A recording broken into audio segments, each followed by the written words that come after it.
안녕하세요, 토헬프입니다. 수학이 과연 돈이 될 수 있을까요? 수학과 출신들, 수학과 교수들, 수학 선생님들 여러 사람들을 만나고 이야기를 해봤지만 단 한 명도 수학이 돈이 된다고 하는 사람은 본 적이 없습니다. 심지어 금융수학 강의를 담당했던 교수마저 절대로 자기 수업을 듣고 이걸 활용해서 투자하겠다는 생각은 하지 말라고 얘기를 하더군요. 응용수학을 전공하는 사람들마저 진지하게 수학만으로 돈을 벌 수 있다는 생각을 하지 않는다는 거죠. 공학과의 콜라보나 기술 진보에 도움이 되는 방법론을 개발할 수 있다는 이야기는 하지만 그건 돈을 직접적으로 번다기보다는 사회공학의 발전에 이바지하는 측면이 더 강하죠. 수학이 돈이 된다는 것은 불가능에 가깝다고 느꼈던 건 사실입니다. 심지어 대학원 지도교수의 전공은 옵션 가격 계산이었는데 말이죠. 수학이 돈이 된다는 것은 거의 불가능에 가깝다고 생각이 됩니다. 하지만 수학이 돈이 된다는 사실을 실질적으로 증명했던 사람이 있습니다. 바로 시장 중립형 퀀트의 시초라고 알려지는 에드워드 소프 교수입니다. 에드워드 소프는 블랙잭과 같은 카지노 게임들에 대한 일부 해답을 제시했습니다. 처음엔 블랙잭부터 시작이었죠. 최초 구상은 룰렛으로 시작했지만 룰렛을 이기는 데에는 여러 기술적인 장치들이 필요했기 때문에 카드 게임부터 시작하게 되었습니다. 대부분의 사람들이 가진 상식은 다음과 같죠. 카지노를 상대로 장기적으로 돈을 따는 것은 거의 불가능하다. 저도 그렇게 배워왔습니다. 수학과 교수님이 안철수 테마주에 돈을 집어넣는 학생들에게 경고했을 때도, 바카라로 돈을 모두 날린 학교 선배와 술을 마실 때에도 항상 들어왔던 얘기죠. 절대로 게임판에서 운영하는 사람들을 쭉 이길 수는 없고 도박이라는 건 이기지 못하는 걸 알면서도 하는 거라고요. 증권사들이 하는 일은 무지하는 개미들의 돈을 뺏어먹는 거고 개미들의 하는 일을 증권사들에게 돈을 가져다 바치는 것 뿐이라고요. 그리고 경험론적으로 그의 말이 맞았습니다. 에드워드 소프는 자신의 저서 딜러를 이겨라 해서 이런 편견을 잘 보여주는 카지노 오너의 말을 인용했습니다. 도살장에 양이 끌려갔을 때 양이 도살자를 죽일 수도 있겠죠. 하지만 전 도살자가 양을 죽인다는 데에 돈을 걸겠습니다.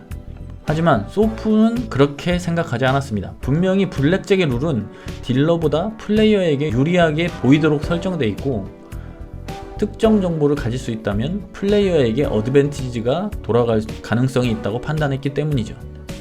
그래서 그는 카드 카운팅이라는 과거부터 알려진 개념을 좀 더 단순하고 날카롭게 만들었고 시뮬레이션을 통해 자신의 전략이 통하는지 확인해봤습니다. 그가 찾아낸 결과는 다음과 같았죠. 게임 진행 도중에 대개 A, 10, 잭, 퀸, 킹이 더 많이 남아있다면 어드밴테이지가 플레이어에게 있고 2, 3, 4, 5, 6과 같이 낮은 수의 카드가 많이 남아있다면 어드밴티지가 카지노 쪽에 있다.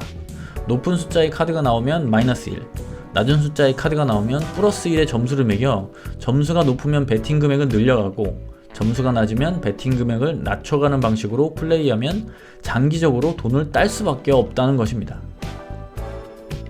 사람들이 생각하는 것처럼 카드 카운팅은 모든 카드를 다 외우는 것과는 아주 거리가 멉니다. 소프는 자신의 계획을 책으로 발표하고 그 계획을 카지노에서 실제로 경험해보는 과정에서 온갖 비웃음과 조롱을 들어야 했습니다. 하지만 그가 꾸준한 성과를 올리자 카지노들은 그를 내쫓기 시작했고 급기야 블랙잭의 게임 룰이 개정되어 있는 상황에 이르렀죠. 현재의 게임 룰은 소프가 만들었던 카드 카운팅 전략이 잘 먹히지 않도록 기계가 두 더미를 번갈아가며 섞어서 쓴다고 합니다. 소프는 양들이 도살자를 이겼다라고 하며 양들의 날이 왔다 라고 말했습니다. 그는 이후 룰렛과 바카라에서도 소정의 성과를 얻은 후에 세계 최대의 카지노라 할 수 있는 주식시장에 도전하기로 마음을 먹었습니다. 간간히 주식시장을 들여다보며 이런저런 투자를 했지만 본격적인 투자를 하기 전에 두 가지 공부를 시작했죠. 첫 번째, 그는 주식시장에 어떤 형태로 움직이는지 찾아보았습니다. 즉, 주식시장의 움직임을 지배하는 주식시장의 기저에 깔린 법칙이 무엇인지 찾아냈죠. 그는 바슐리에와 오스본이 쓴 논문들을 보며 주식이 수익률이 랜덤 위크와 같은 형태로 움직인다는 연구 결과를 접했습니다. 하지만 이 법칙들이 사실이냐 아니냐를 떠나서 이 법칙들을 이용해 돈을 벌 수 있는 방법은 당시로서는 없었죠. 실제로 랜덤 위크 이론은 결국 효율적 시장 가설과 궤를 같이 하는데, 시장이 효율적이라면 이미 모든 정보가 반영되어 있어서 주식으로 돈을 버는 것은 불가능합니다. 유진 파마가 길에 떨어진 1억 불을 줍지 않는다는 농담처럼 말이죠.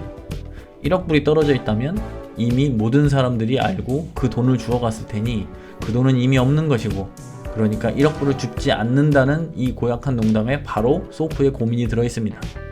주식시장이 어떤 법칙에 따라 움직인다는 사실 자체만으로는 돈이 되지 않는다는 거죠. 소프가 두 번째 공부한 것이 이 문제와 연관이 되어 있습니다. 소프는 문제를 해결하기 위해서 워런트 증권이라는 것을 주시했고, 워런트 증권은 요즘으로 치면 일종의 옵션인데, 모든 상품이 그러하듯 워런트 증권의 가격도 시장의 수요와 공급 법칙에 의해 결정되어 있었습니다. 소프는 이 워런트 증권의 가격이 어떤 가격을 벗어나 있을 때 워런트와 그 기초자산을 적당한 비율로 조합하면 돈을 복사할 수 있다는 사실을 발견합니다. 즉 최초로 델타 헤징과 같은 개념을 발견한 것이죠. 그는 신카스프 교수와 함께 이 내용을 시장을 이겨라 라는 책으로 출판했고, 이 책이 출판된 후 얼마 지나지 않아 그 유명한 BSM 포뮬러가 탄생하게 되었습니다. 소프는 BSM의 연구 결과가 나오기 전에 자신의 펀드 직원들에게 워런트와 옵션의 이론 가격을 계산한 표를 나눠주고, 과대평가되어 있으면 공매도, 과소평가되어 있으면 매수를 하도록 지시했는데, 당시 소프의 펀드 직원들은 소프가 카지노에서 겪었던 일과 똑같았습니다. 처음엔 비웃었고, 다음엔 계산기를 가져오는 걸 금지시켰고, 마지막엔 모두가 그 공식을 활용하기 시작했죠. 소프는 퀀트의 전략을 만들 때 두 가지 기준을 세웠습니다. 하나는 시장 중립형이 되도록 했고, 나머지 하나는 리스크를 컨트롤하는 방법이 포함되어야 했습니다. 그는 VAR 같은 형태의 리스크 관리보다 스트레스 테스트나 시뮬레이션을 더 선호했죠.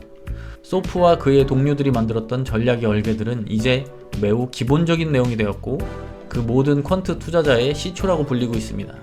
그는 수학이 정말 돈이 될 수 있다는 것을 경험적으로 보여준 사례가 되었고, 펜과 컴퓨터를 잡고 카지노로 들어온 사람들이 더 이상 얼뜨기가 아니라 속된 말로 돈 복사기 취급을 받게 된 계기를 만들어 주었습니다. 그에 대한 평가가 여럿 있지만 소프는 수익률만으로는 말할 수 없는 경지에 이르렀습니다. 현대적인 퀀트 전략의 기본을 만들었고, 그의 최근 저자 나는 어떻게 시장을 이겼나를 살펴보면 여전히 시장에 대한 날카로운 감각을 유지하고 있고, 가우시안에 잠식된 퀀트 전략들의 나름 해답도 가지고 있는 것처럼 보이죠. 그래서 물리학자들이 뉴턴의 어깨 위에, 나아가 아인슈타인 양자역학 어깨 위에 서 있듯이 우리는 소프의 어깨 위에 서 있는 게 아닐까 생각해 봅니다. 자, 오늘 영상은 여기까지 하고요. 궁금한 게 있으시면 댓글 링크로 문의 주시기 바랍니다. 조금이나마 도움이 되셨다면 구독과 좋아요 부탁드리겠습니다. 자, 감사합니다. 토요프였습니다. 오늘 방송 여기까지 하도록 하겠습니다. 언제든지 궁금하신 점은 문의 주시고요. 센스 있는 구독, 좋아요, 알림 설정 부탁드리겠습니다. 시청해주셔서 감사합니다.